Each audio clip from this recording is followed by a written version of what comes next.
Olá, doutores e doutoras! Seja muito bem-vindo a mais um vídeo da Comed, uma empresa especializada em soluções para seu consultório e sua clínica, tá? Neste vídeo, o nosso objetivo é orientar você sobre a movimentação financeira da sua conta bancária, tá? Mas antes de falar desse assunto, eu gostaria de fazer um convite para você se inscrever no nosso canal, curtir, comentar, para que esse vídeo possa alcançar o maior número de pessoas possíveis, tá?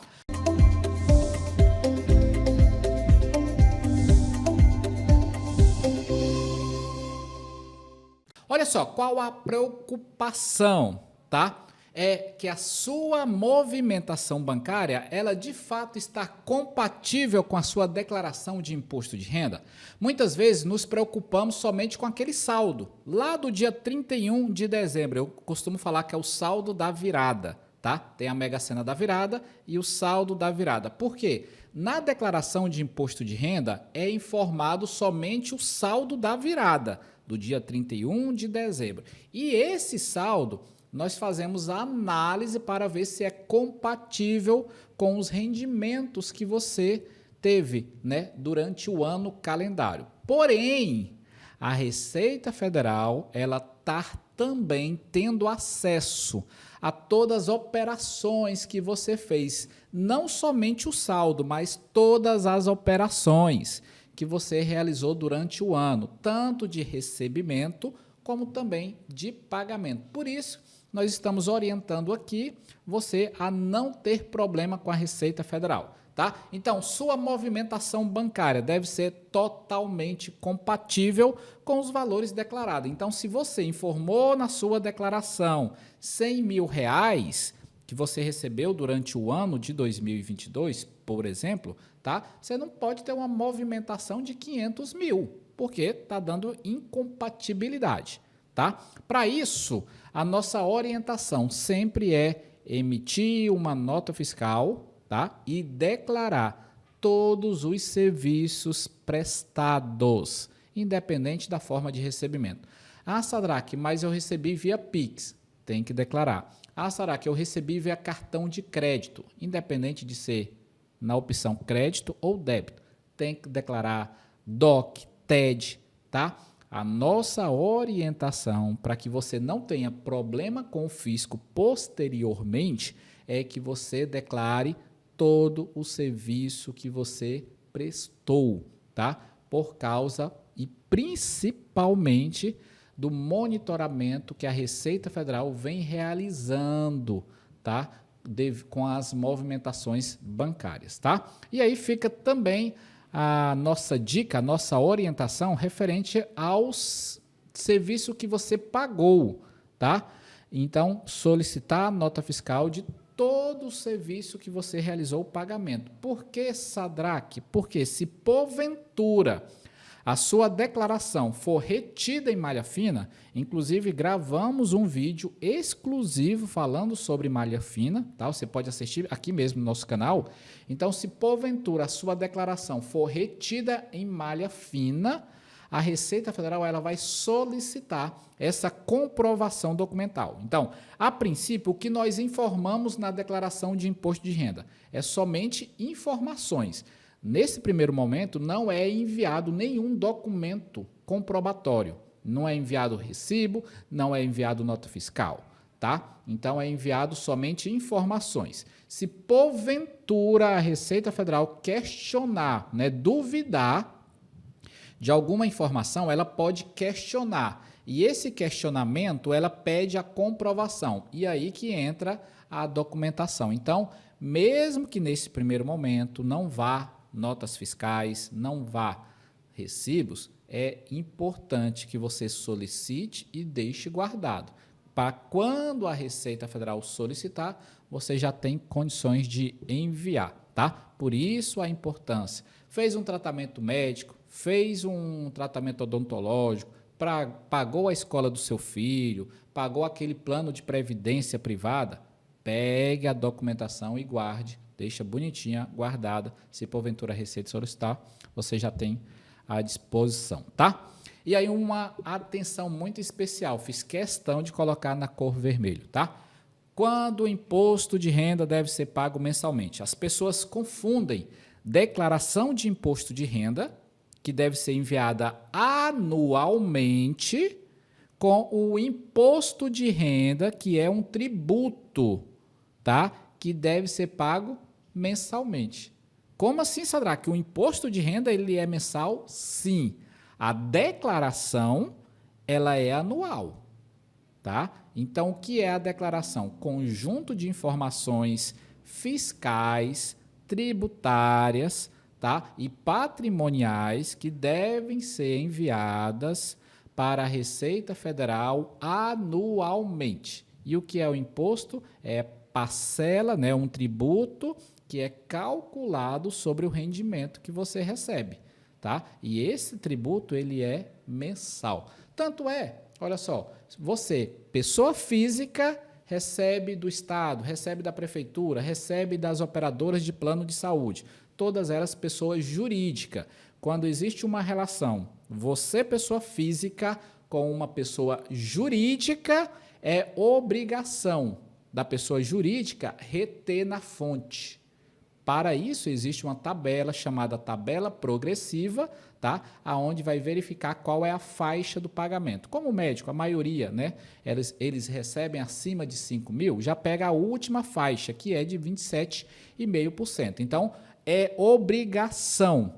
Ele não te dá essa opção. O plano de saúde não entra em contato com você e pergunta: você quer ou não quer que eu faça a retenção na fonte? Não, é obrigação dele. Porque toda vez que tiver, repito, né, toda vez que tiver uma relação de uma pessoa física com uma pessoa jurídica, é obrigação da pessoa jurídica reter a parcela do imposto. Agora, quando tem uma relação de uma pessoa física com uma outra pessoa física, e isso acontece bastante para você que é médico, tá? Você, médico, pessoa física, atende um paciente que é uma pessoa física. Então, o paciente, quando ele vai te pagar, ele fala assim: quanto que é a sua consulta? Ah, R$1.000. Calma aí que eu vou descontar o imposto. Não acontece. Por quê? Porque, neste caso, a obrigatoriedade é de quem recebe o dinheiro, no caso do médico.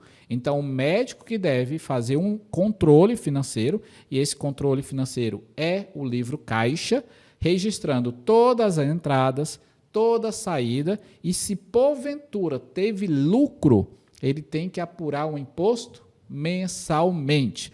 Porventura isso aconteceu no mês de agosto, ele tem até o último dia útil do mês de setembro, tá? Para efetuar o pagamento. E se não recolher, ele está sujeito a penalidades. Beleza? Então, por isso que você deve entender que o imposto de renda ele é mensal. É uma obrigatoriedade mensal. E aí eu até listei alguns casos, tá? Acabei de citar aí a questão do médico, pessoa física que recebe de pacientes que também são pessoas físicas. Então, você deve recolher esse imposto mensalmente.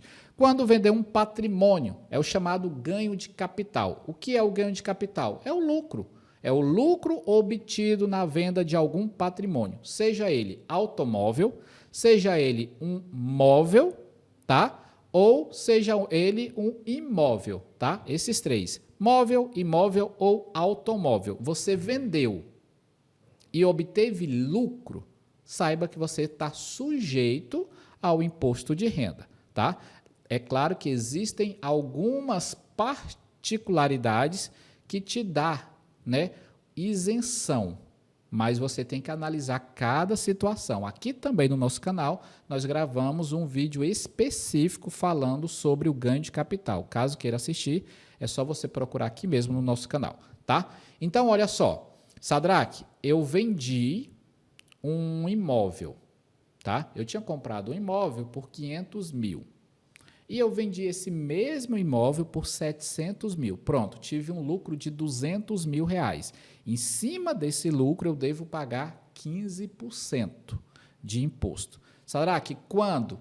Imediatamente. Então, eu vendi no mês de agosto, eu tenho até o último dia útil de setembro para fazer o pagamento, né? Apurar o imposto e recolher. Beleza? Não é na declaração de imposto de renda. Na declaração de imposto de renda vai a informação que eu vendi, tá?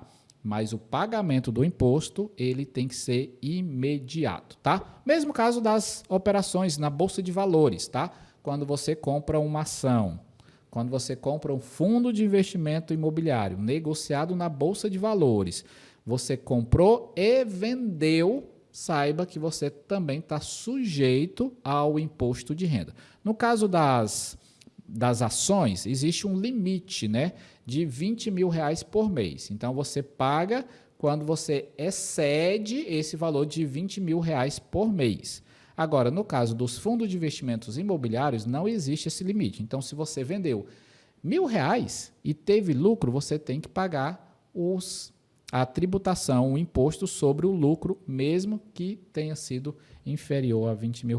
Recebimento de aluguéis, né? Médicos têm bastante patrimônio, né? Muitos deles alugado, e aí você tem que fazer o controle desse recebimento, né? Somar todos eles, e se ele excedeu o limite de isenção da tabela progressiva, saiba que você está sujeito ao recolhimento mensal deste imposto de renda. Aí você pergunta, será que eu não faço nada disso? Meu amigo, você está aqui para aprender, então procure fazer isso urgentemente, corrigir e atender rigorosamente a legislação tributária. Agora, se você não fizer isso, a Receita Federal ela vai fazer por você. Acontece que quando a Receita Federal ela faz algo que era de obrigação do contribuinte, aí vem com multas, vem com juros e multas e juros pesadíssimos.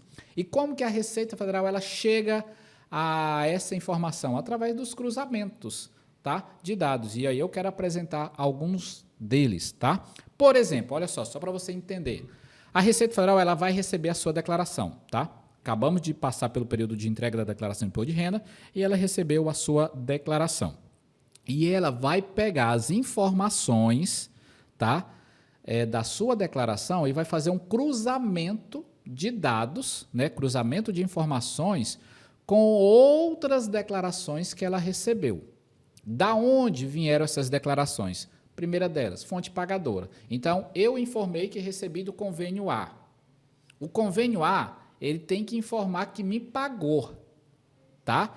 E essas informações têm que ser as mesmas, porque se tiver alguma divergência, pode ser de centavos, de reais, vai dar inconsistência cadastral, porque esse cruzamento ele é feito automático, tá? E se tiver alguma divergência, a sua declaração vai ser retida em malha fiscal.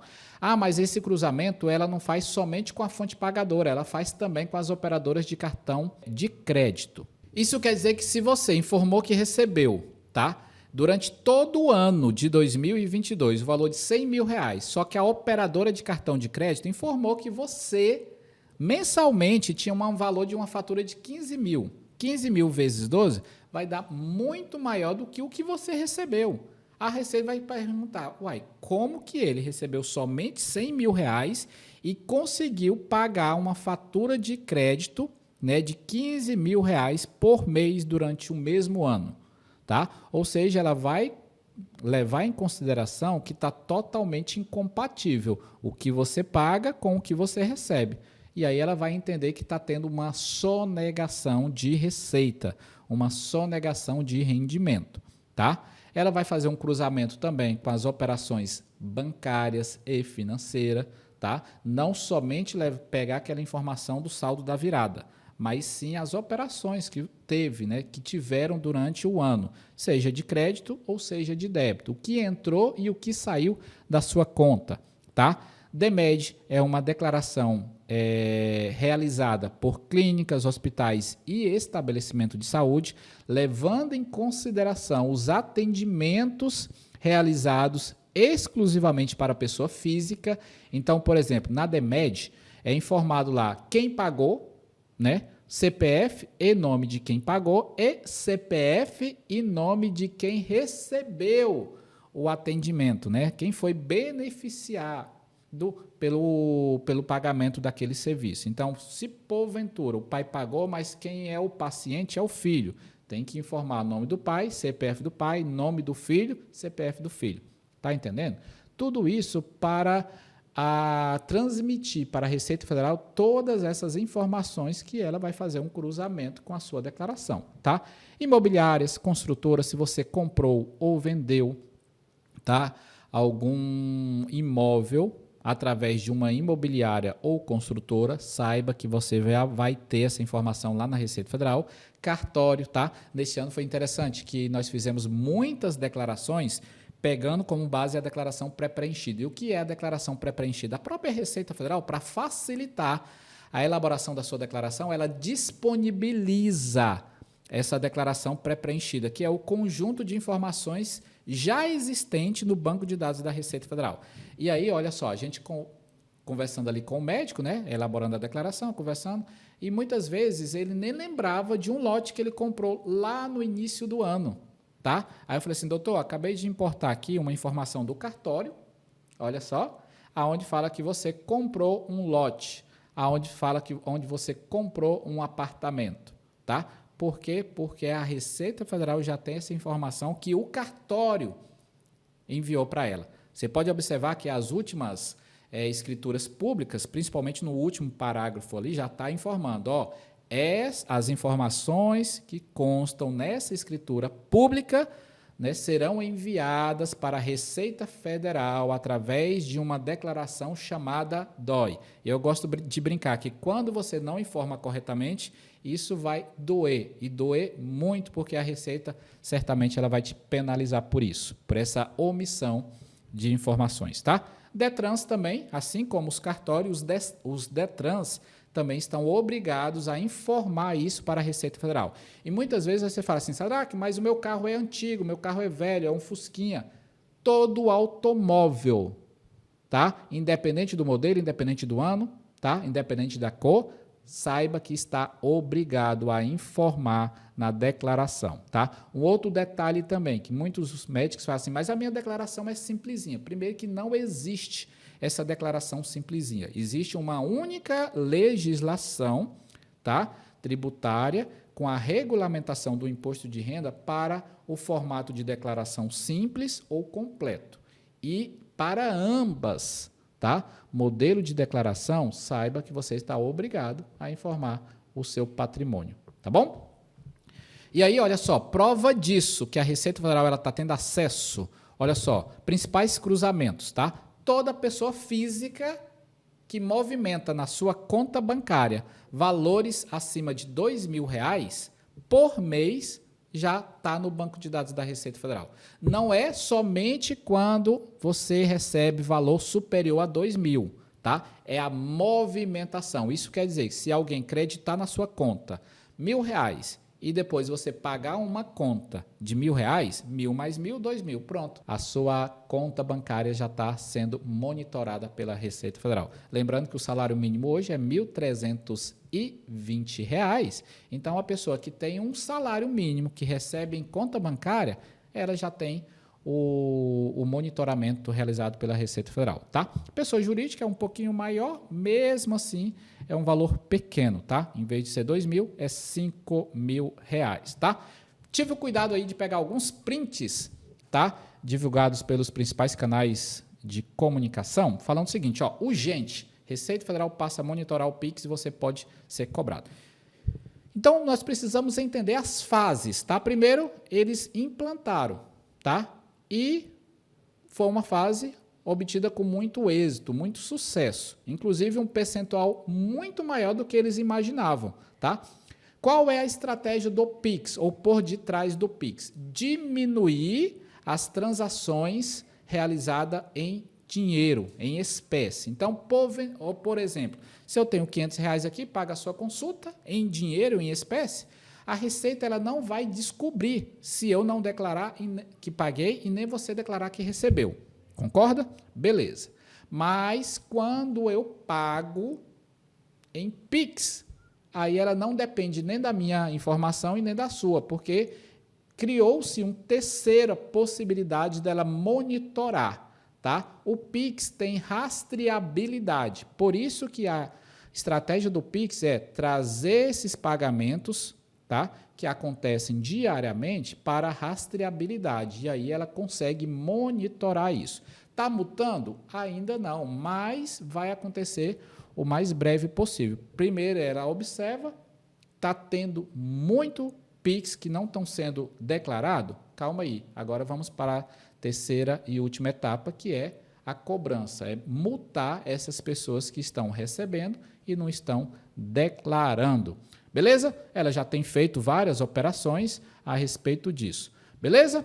Então, muito obrigado por estar aqui conosco, tá? Lembre sempre, se inscreva no nosso canal, curte e compartilha com quem possa fazer sentido essa informação. Qualquer dúvida sobre esse assunto, pode deixar aqui abaixo os seus comentários ou entrar em contato diretamente conosco. Nós temos uma equipe que possa te ajudar. Beleza? Grande abraço e até mais.